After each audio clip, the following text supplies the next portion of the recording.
Hello po! Ito po muli si Nanette ng Net Cooking. Ngayong araw na ito ay magluluto po tayo ng isang uri ng Japanese dish. Isang tradisyonal na pagkaing Hapon na kung tawagin ay nikujaga. At ito po ang ating mga kakailanganin. Ang gagamitin po natin dito ay 500 grams of potatoes. So itong gagamitin nating mga patatas, yung small size na potatoes. Then, thinly sliced pork. Yung iba ang ginagamit nila thinly sliced beef. Pero ako ang gagamitin ko yung pork. So pork belly po itong gagamitin natin para medyo meron siyang konting taba. Then kakailanganin din po natin ng, kung tawagin nila ito ay yung ito konjac. Konjac yam. So parang noodle siya so parang sotanghon. Then, kakailanganin din po natin ng carrots. Yung traditional na nikujaga, walang carrot. Kaya lang, gagamit po ako dito ng isang medium size of carrot. Then, onion. Kailangan medyo thick yung pagkaka-slice natin dito sa onion. Then, ang pang-season po natin ay soy sauce, mirin, Japanese sake, sugar, then granulated soup stock. Ito yung kung tawagin nila ay hondashi, made from bonito. So bonito soup stock. Then ground black pepper and salt. Gagamit din po tayo dito ng water at cooking oil. Okay, ito po lamang ang ating mga kakailanganin sa pagluluto natin sa ating Japanese nikujaga. Umpisahan na po natin. Then ngayon, ang una po nating gagawin. So meron po tayo ditong cooking pan. So medyo malalim yung gagamitin nating cooking pot. Then ilalagay po natin dito yung half tablespoon of cooking oil. Then dito, ilalagay po natin yung pork.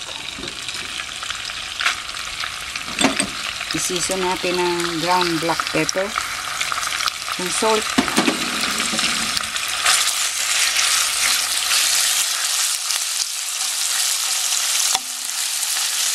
i-fry lang natin ito hanggang mag-iba lang yung kulay.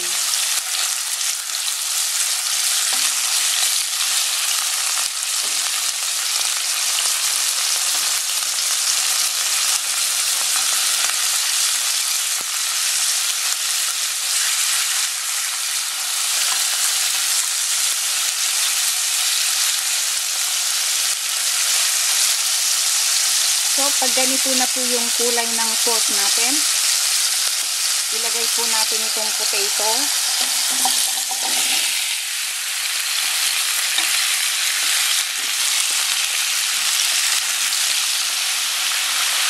Then, lagay po natin itong carrot.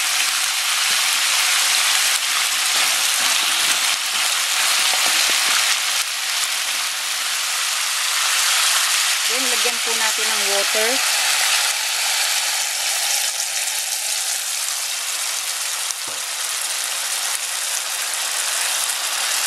Soy sauce,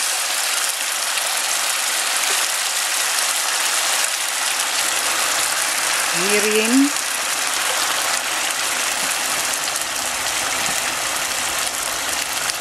sake,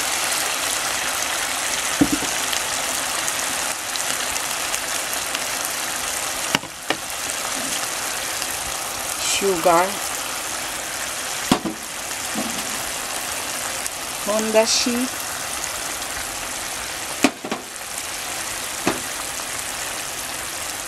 ito konjac, then onion.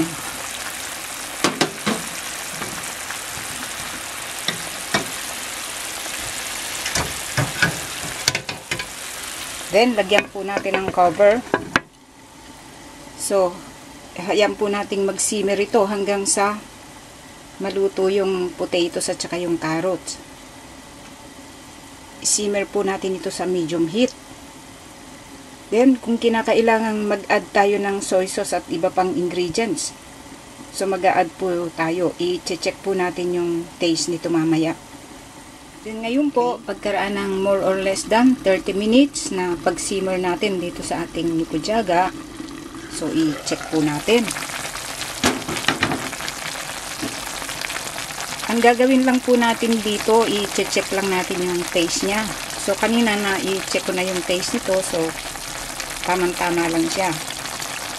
Then meron tayo ditong bamboo skewer. So i-check natin. So malambot na itong mga potatoes.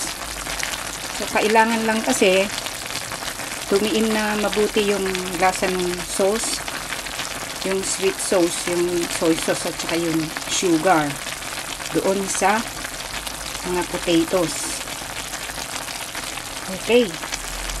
So okay na po ito. Ang gagawin po natin, i-turn off na po natin yung heat. Then ngayon, pwede na po natin itong i-serve at kainin. Then ngayon, okay na po itong ating nikujaga. So ang gagawin lang natin, i-transfer natin dito sa isang serving bowl. Okay.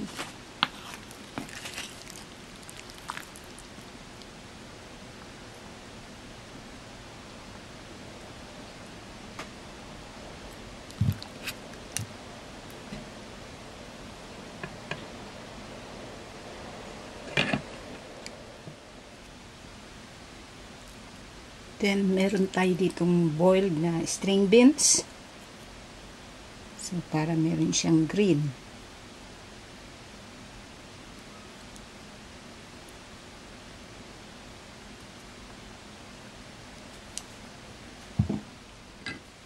Then, ngayon, ito po ang kinalabasan sa pagkakaluto po natin sa ating Japanese recipe na kung tawagin ay nikujaga. Sana po ay nagustuhan nyo ang pagkakaluto po natin sa reseping ito. Marami pong salamat. Ito pong muli si Nanette ng Net Cooking. Thanks po. Bye!